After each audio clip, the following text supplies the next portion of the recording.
Hello everyone, this is अर्पित। और आज इस वीडियो में मैं बताऊंगा कि मेरे जनवरी मंथ का पीएनएल ऑप्शन ट्रेडिंग में क्या रहा। और ये बेसिकली मैंने दोबारा से ऑप्शन ट्रेडिंग स्टार्ट की थी after taking break in forex. और इसमें क्या क्या जर्नी में अप्स एंड डाउन रहे हैं वो सारी चीज़ें मैंने कुछ वीडियोस बताए थे जिसमें जिसमें बड़े लॉसेस हुए थे।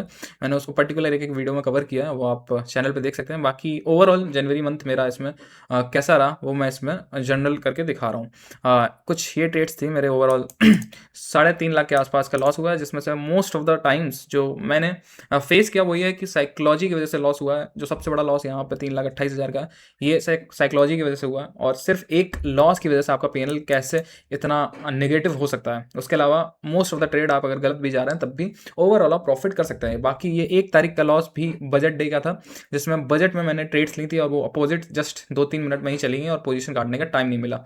तो ये दो लॉसेज यहाँ पे जो सबसे बड़े हुए हैं। इसके अलावा भी बहुत सारी प्रॉब्लम जो मुझे फेस करने को मिली हैं वो सारी मैंने एक ही वीडियो में कवर की हैं। आप सारे लॉसेस की वीडियो देख सकते हैं, जिसमें आपको बहुत सारी चीज़ें समझने को मिलेंगी कि लॉस सिर्फ टेक्निकल्स की वजह से नहीं होता है। लॉस कभी कभी आप सही भी होते हैं फिर भी होता है। जैसे कि यहाँ पे एक लॉस हुआ था जो कि 2 लाख के आसपास का था, वो भी सिर्फ एक सेवी रूल्स की वजह से था कि 10 बजे एक्सपायरी वाले डे हमारा मार्जिन कम कर दिया जाता है। मतलब कि जो हेज करते हैं हम पोजीशन, उसकी वजह से मार्जिन हटा देते हैं एक्सपायरी वाले डे, जिसकी वजह से यहाँ पे मेरी पोजीशन कट हुई। वापस से जो प्रॉफिट हुआ बहुत कम हुआ, जो कि 1 लाख का हुआ। ये अराउंड 3 लाख के आसपास का प्रॉफिट होता।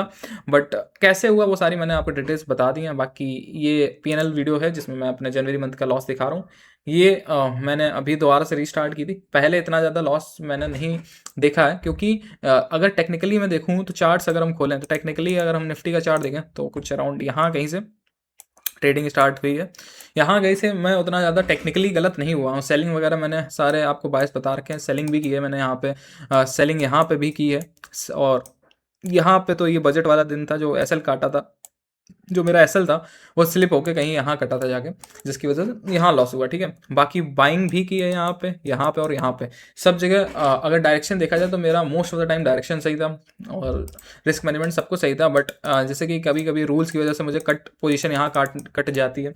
ये सारी चीज़ें प्रॉब्लम फेस करने को मिली है। बाकी इस वीडियो को बनाने का मेन मोटिव ये है कि जो मुझे लर्निंग मिली है जनवरी के पीएनएल से, वो एक तो सबसे पहले है बीटीएसटी, मतलब कि होल्ड करना है अगर आपको ट्रेड, एटलीस्ट 50% आप प्रॉफिट में होने चाहिए, मतलब कि आपको डीके मिला होना चाहिए।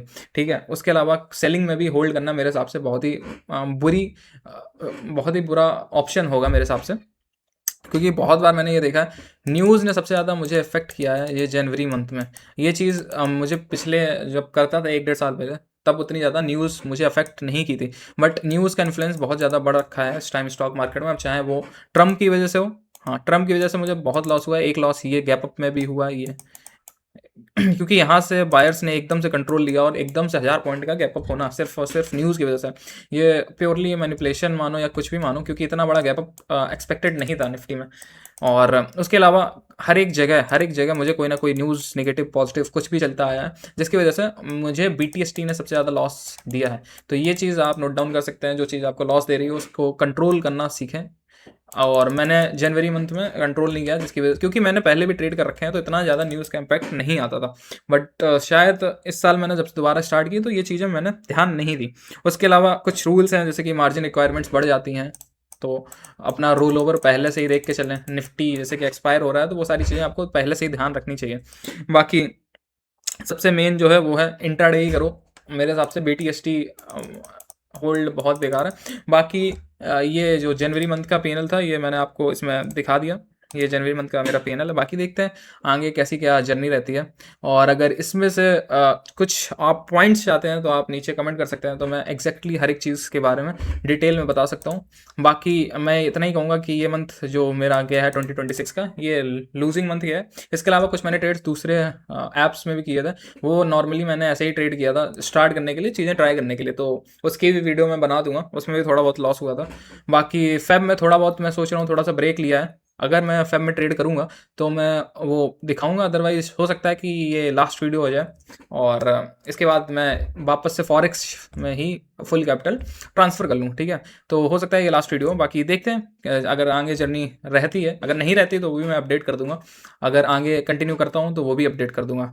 अगले वीक तक शायद मैं चीज़ें बता दूं, क्योंकि अगर मुझे कंटिन्यू करना होगा तो मैं इसमें अपडेट दे दूंगा। अदरवाइज़